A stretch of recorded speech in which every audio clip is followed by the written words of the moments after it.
let's go Mark and then Donnie.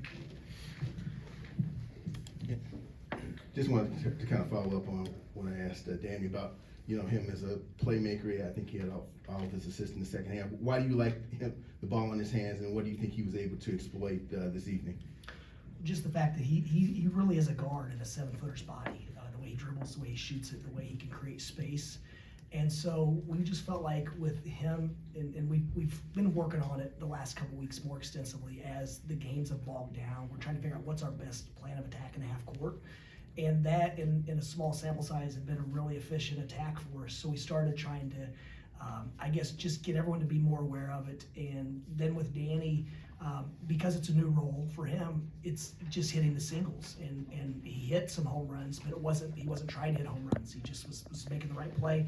And so that's what I thought he did late. He when he didn't have the 4-5 to Vlad, he simply made the next play. He created the advantage. He created the play, but then Roddy made the play to Vlad. So it's just us figuring out the best way for us to play. I think every team's going through it. They're still trying to figure out what they're the best at, what they're not so good at.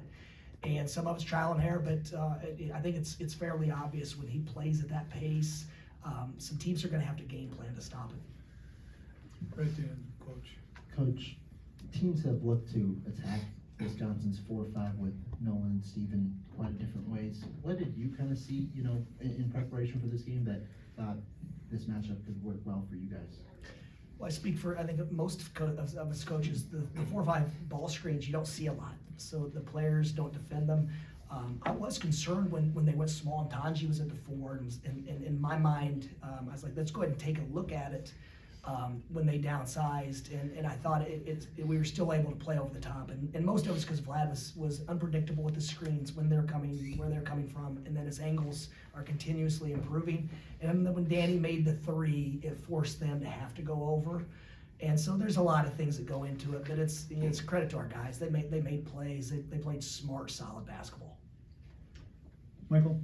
When Wisconsin doesn't have a shot following, what changes about how they operate offensively and how you can defend them?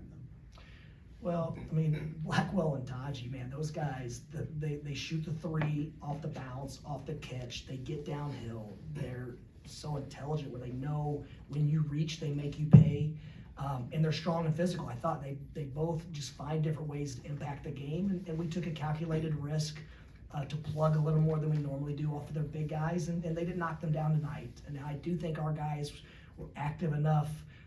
And then also because we were going at them a little bit defensively, maybe they didn't have quite the legs, I'm not sure, but obviously our game plan was to keep those 2 off the free throw line and try to limit their 3-point shots. Right there, Coach.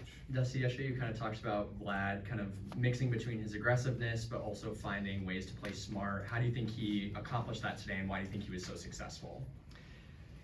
I just think that he picks his spots really well, and obviously he's so big and strong around the rim. I think his physicality, they were trying to do something on ball screen that's hurt us in the past, and I thought Vlad was able to meet them and kind of hold a wall. But offensively, when you have the hands that he has, and you're such a big target, we've got to find ways to continue to get him the ball. But he played at a very efficient rate, and I think he had a couple that didn't drop that we expect going forward. One more for Coach. Coach, coming into the game, the matchups were pretty much even. You guys beat Wisconsin on the fast break points, 19-4, and shared the ball better with 16 assists to 8. Was that part of the game plan to try to beat Wisconsin, sharing the ball as much as you can? Well, that's the staple of it's our identity. We typically limit teams their assisted baskets. Like if you look at us historically, our defense has always been one of the top teams in the country. We're top 10 now, and I think we'd be higher, but we've turned it over so many times. So teams have been able to get assists in transition after steals. And so our goal is to be top 5 in unassisted baskets. So it's what we do. I do think Klesman made a couple big shots off the bounce. Those guys made some really good individual plays, and a couple of them didn't drop late, and we were able to finish with the rebounds. But for us to get that many assists was a direct reflection of us trusting each other and playing to the next thing. Thank you, Coach.